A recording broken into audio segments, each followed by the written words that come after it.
Olá, povo abençoado da quarta região, Deus abençoe vocês. Bispo Bruno Roberto falando aqui em mais uma quarta com o Bispo. Esse que é o tempo que Deus tem reservado para nós aqui da quarta região, em todas as quartas-feiras, às 20 horas, aqui pelo nosso canal do YouTube.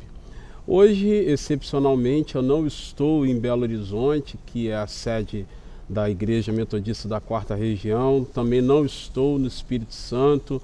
Eu vim do Ceará para onde eu estou nos Estados Unidos, na Carolina do Norte, em Charlotte. Eu estou aqui para a Conferência Geral da Igreja Metodista Unida, que está acontecendo desde a última segunda-feira. Começou segunda-feira e vai até o dia 3 de maio. Eu não vou ficar aqui até o dia 3 de maio, até porque eu tenho um compromisso muito especial, que eu vou falar daqui a pouquinho dele, no dia 1º de maio, mas vou ficar aqui até o início da próxima semana.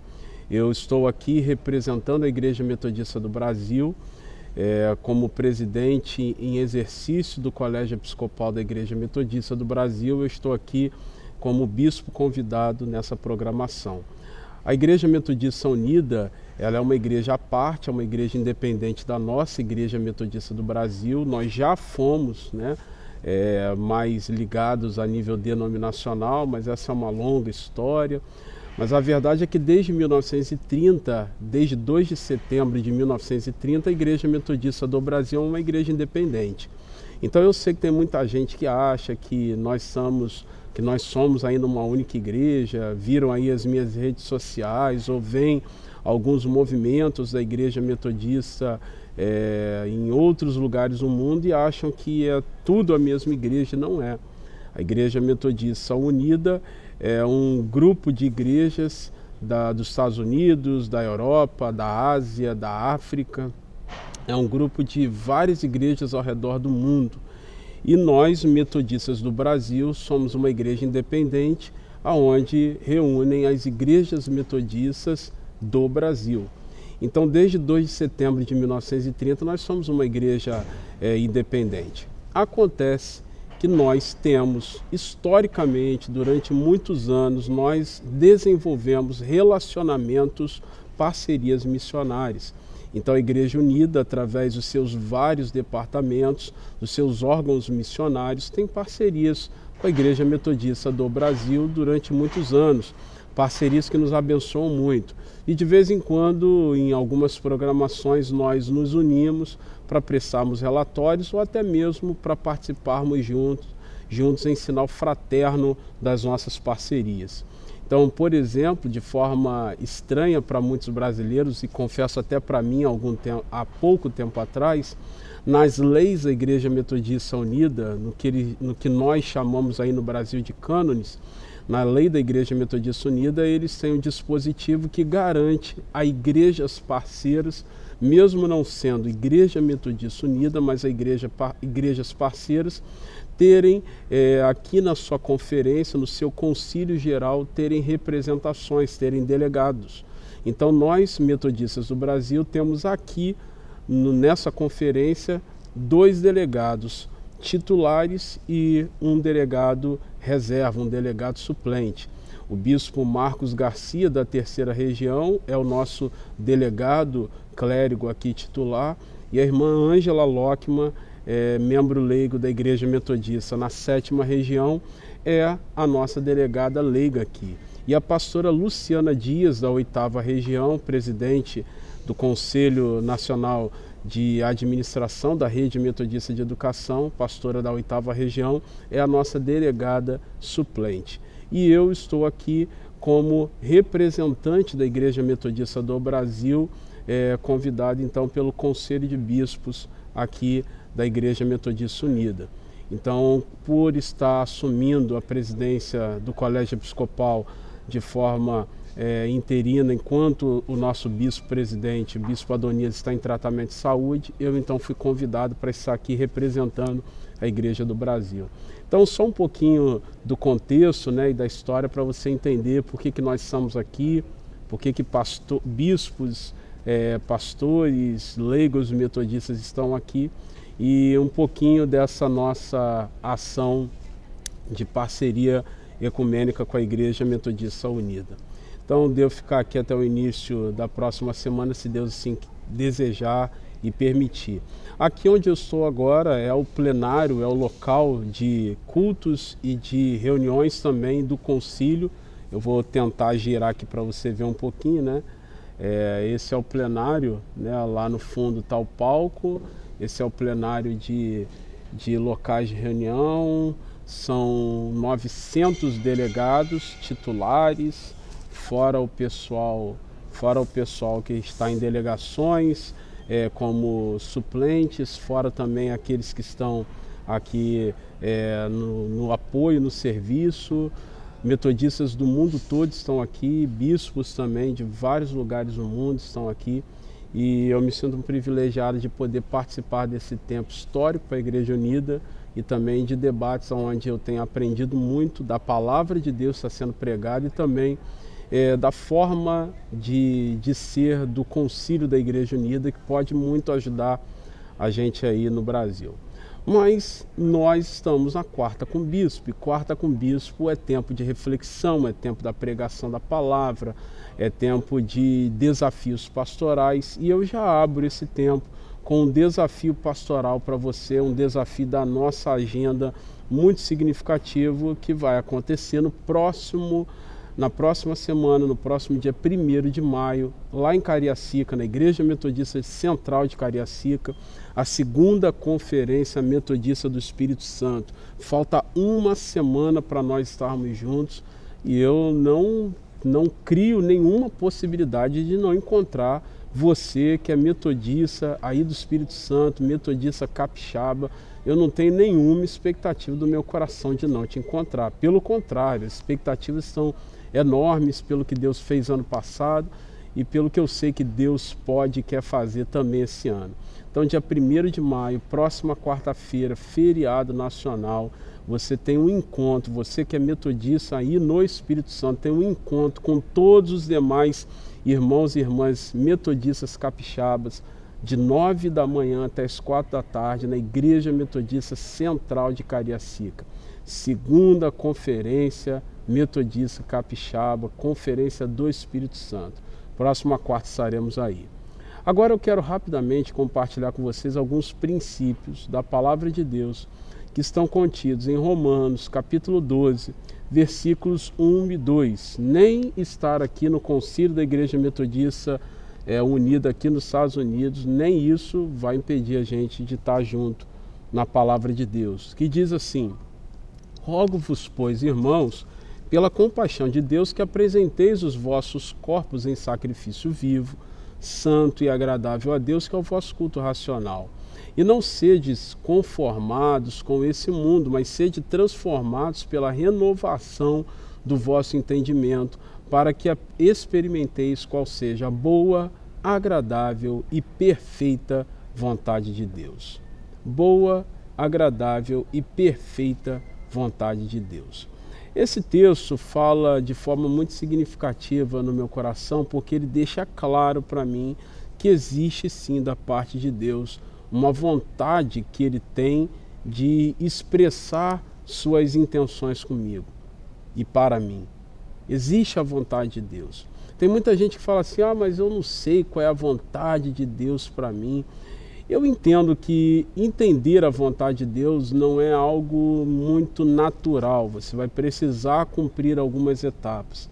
E a partir do próprio texto que nós acabamos de ler, nós somos estimulados à descoberta de descobrirmos a vontade de Deus, que existe e está acessível a todos aqueles que a buscarem. Um homem, uma mulher de Deus, alguém que anda na presença de Deus e deseja conhecer a vontade perfeita de Deus, não pode abrir mão de entender alguns elementos, alguns princípios que Deus acaba usando para que essa vontade seja manifestada. Eu quero rapidamente compartilhar com vocês 3 elementos, 3 coisas que podem muito nos ajudar a discernir qual é finalmente a vontade de Deus para nós. Primeira coisa que você deve guardar no seu coração, anotar se você estiver fazendo isso, é guardar que a palavra de Deus escrita, a Bíblia, é um elemento fundamental para entendermos a vontade de Deus. É preciso buscar conhecimento na Bíblia para entender os ensinos e os princípios de Deus. Um homem ou uma mulher que anda com Deus, um pastor ou uma pastora, uma liderança que deseja conhecer e viver a vontade de Deus, não pode abrir mão jamais de compreender a palavra de Deus e também de entender que Deus nunca vai dar o que a gente fala na expressão popular, Deus nunca vai dar tiro no pé. Deus nunca vai conduzir a vontade dele na nossa vida contra o que já está escrito na sua palavra, na Bíblia. Então, se você sentiu convicção de alguma coisa, se você teve uma percepção, se você teve uma inclinação para tomar uma decisão, saiba de uma coisa: Deus nunca vai contrariar aquilo que a palavra dele escrita, que a Bíblia já nos sinaliza. Não existe essa possibilidade, não tem como isso acontecer.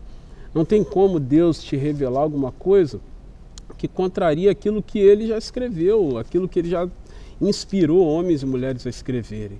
Uma coisa que eu deixo muito claro é o seguinte: é óbvio que numa biblioteca de 66 livros como a Bíblia, não tem ali narrados, você não vai encontrar ali narrados todos os exemplos de eventos da nossa vida. Você não vai encontrar na Bíblia, a citação de todos os eventos possíveis da nossa vida. Isso não acontece, é doideiro, isso é loucura você achar que cada detalhamento de possíveis eventos da sua Bíblia vão estar narrados na Bíblia. Mas eu digo uma coisa: é impossível você não encontrar na Bíblia princípios para todos os desafios que você tem na vida. Então eu vou repetir: você não vai encontrar na Bíblia a citação de todos os possíveis eventos da sua vida. Agora, você não vai deixar de encontrar na Bíblia princípios para todos os desafios da sua vida. Então, se você quer descobrir qual é a perfeita, agradável e boa vontade de Deus para você, primeira coisa, entenda que Deus nunca vai contrariar a Bíblia. Se ele não vai contrariar a Bíblia, então leia a Bíblia, conheça a Bíblia. Porque por mais que você tenha alguma inclinação, algum desejo, algum sentimento, alguma sensação de alguma coisa, isso jamais vai contrariar o que está escrito na Bíblia. Segundo elemento para você discernir a vontade de Deus é a paz de Deus.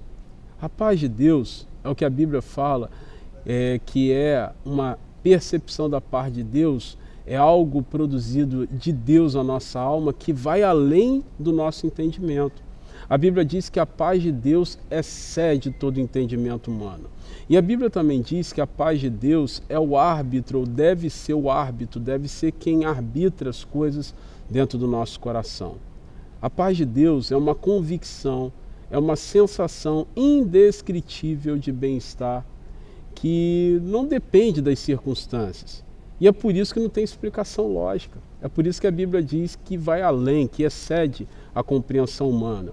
O couro está comendo ali do seu lado, o negócio está estreito ao seu redor, mas você tem, de forma muito inexplicável, uma paz dentro de você, uma convicção que vai sendo gerada dentro da sua alma de que você deve seguir tal ou tal direção.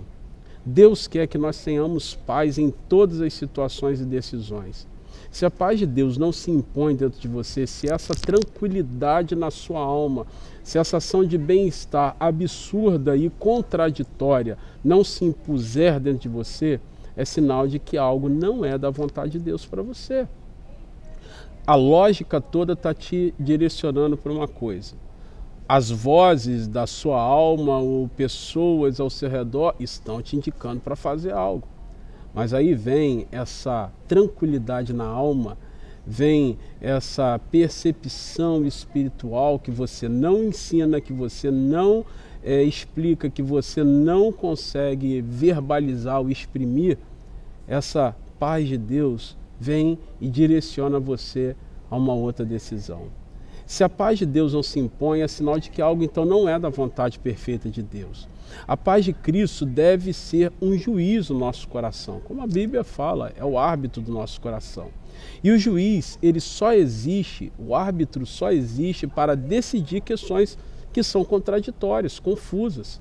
Quando há consenso de uma coisa, dificilmente você precisa de um juiz. Mas quando a Bíblia fala que tem um árbitro, tem um juiz dentro da nossa alma, é exatamente para regular a nossa vida em situações contraditórias, confusas. A paz de Deus deve ser como um apito dentro de nós.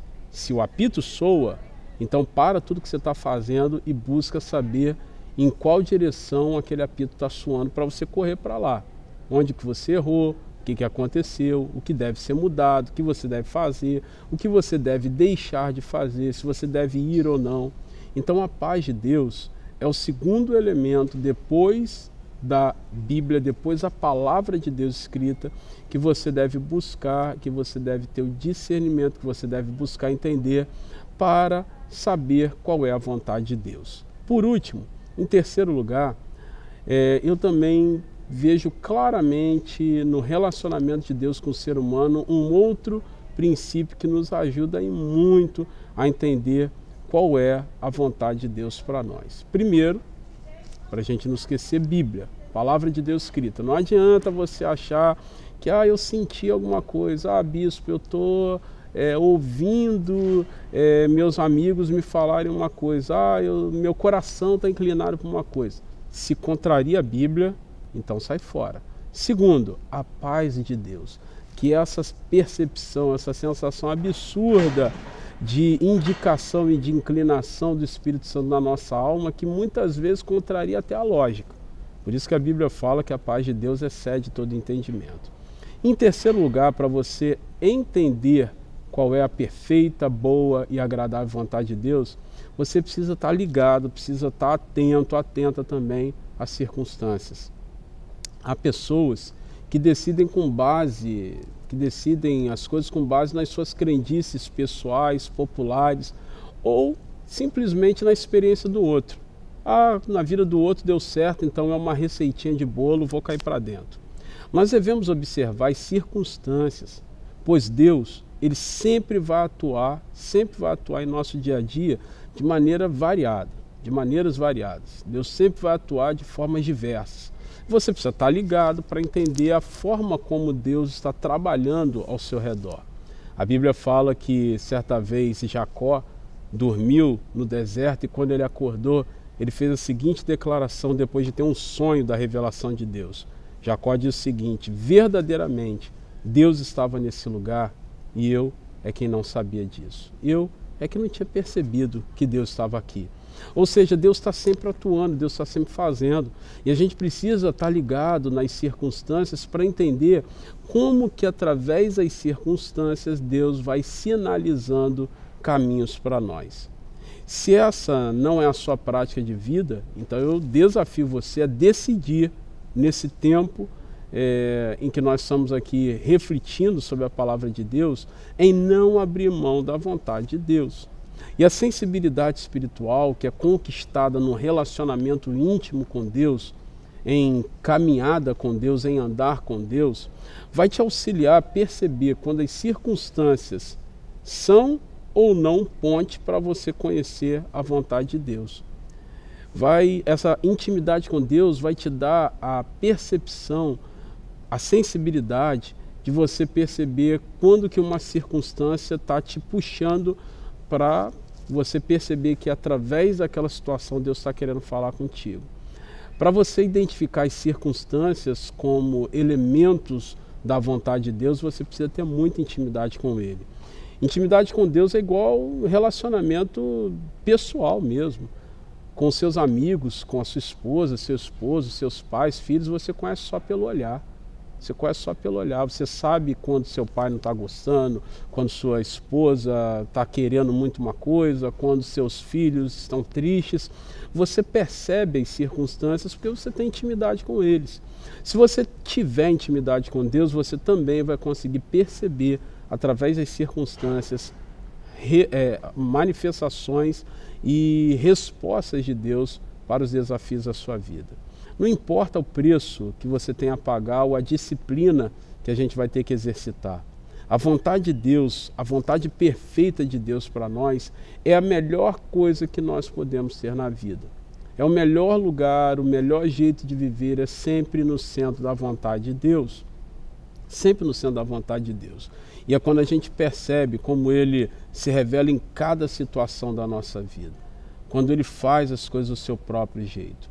Usar as circunstâncias, então, como elemento de revelação da vontade de Deus é estar em constante alerta acerca de cada acontecimento na nossa vida e também controlando e confrontando cada situação com o princípio bíblico. Quando nós aprendemos a fazer esse exercício espiritual de confrontar as circunstâncias com o princípio bíblico, com aquilo que a gente sente na alma da parte de Deus a partir de um relacionamento com Ele, isso se torna muito importante, uma chave, uma ferramenta muito importante para pessoas que exercem a nobre tarefa de andarem e de servirem a Deus. Então, em nome de Jesus, eu quero te desafiar a buscar na sua vida ter a vontade de Deus. E ter a vontade de Deus para você manifesta. E ter a vontade de Deus manifesta na sua vida, manifesta então qualidade de vida. Qualidade de vida.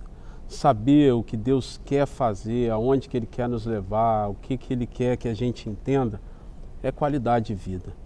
E eu desejo que você alcance isso na tua vida, eu desejo que você alcance isso na sua história, eu desejo que você alcance isso em todos os desafios que Deus colocar em suas mãos. Quero encerrar esse Quarta com Bispo especial, e eu digo especial porque eu estou a muitos e muitos quilômetros de distância. Geralmente a gente está distante mesmo por ser virtual, mas hoje eu estou mais distante ainda, estou fora do país.